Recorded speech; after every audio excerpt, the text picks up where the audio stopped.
Well, hey guys, we're just outside of Camden, Tennessee, and we're going to explore the site where events unfolded that created one of country music's darkest days. Of course, I'm talking about the plane crash that claimed the life of not only country superstar Patsy Cline, but also her manager and pilot Randy Hughes, and fellow Grand Ole Opry stars Hawkshaw Hawkins and Cowboy Copas. Around 2 p.m. on March the 5th, 1963, Randy Hughes was piloting his Piper Comanche as it left Fairfax Airport in Kansas City, Kansas. This was going to be an unscheduled cross-country flight using visual flight rules. The flight's destination was 411 nautical miles away, Nashville, Tennessee. The aircraft landed to refuel in Rogers, Arkansas. After taking off again, it made contact with Dyersburg Regional Airport in Dyersburg, Tennessee. It landed at Dyersburg at 5:05 p.m. and the pilot requested a weather briefing. Leroy Neal, an FAA employee, told the pilot Hughes that local conditions were marginal for a VFR flight, and weather at the destination airport was below VFR minimum. The pilot then asked if Dyersburg runways were lit at night in case he had to return, and he was told indeed they were.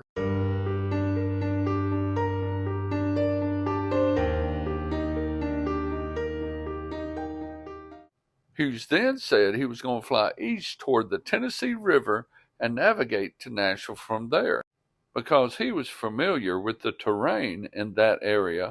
He did express concern about a 2,000-foot-high TV transmitting tower north of Nashville, but then said he was going to attempt the flight and return if weather conditions worsened.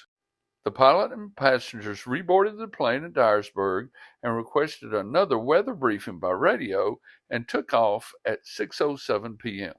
After takeoff, no further radio contact was ever made with the aircraft.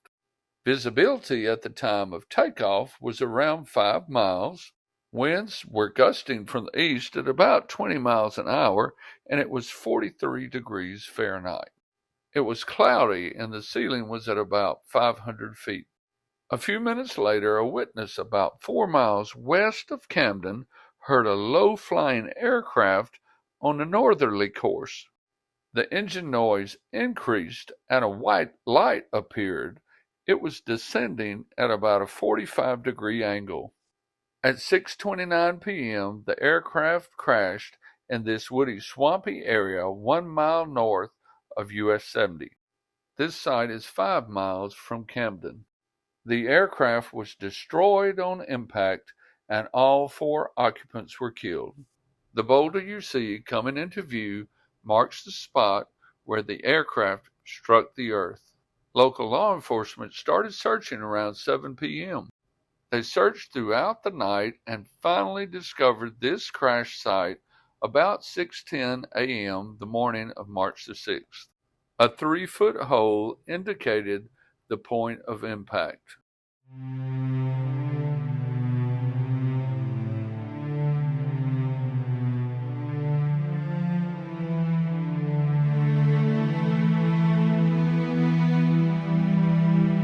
And my goodness, especially if you're one of my personal children, but if you're not sure that you've heard what I consider to be one of the greatest vocalists of all time, just do a YouTube search on Patsy Cline and do yourself a favor and listen to some of her videos. Patsy Cline was at a great moment in her career, and she was just 30 years old at the moment of this plane crash. But let's not forget about the other passengers who were on the plane. Harold Franklin Hawkshaw Hawkins was a popular blues, boogie, and honky-tonk guy in the 50s and 60s. And Lloyd Estelle Cowboy Copas was a popular country music star from the 40s until the moment of his death. And the owner and pilot of the aircraft, Randy Ramsey Doris Hughes, was 34 years old. He was Patsy's manager and the son-in-law of Cowboy Copas. Well, I hope you've learned a little music history today, and at the very least, you'll do yourself a favor and listen to some Patsy Cline videos. Thank you.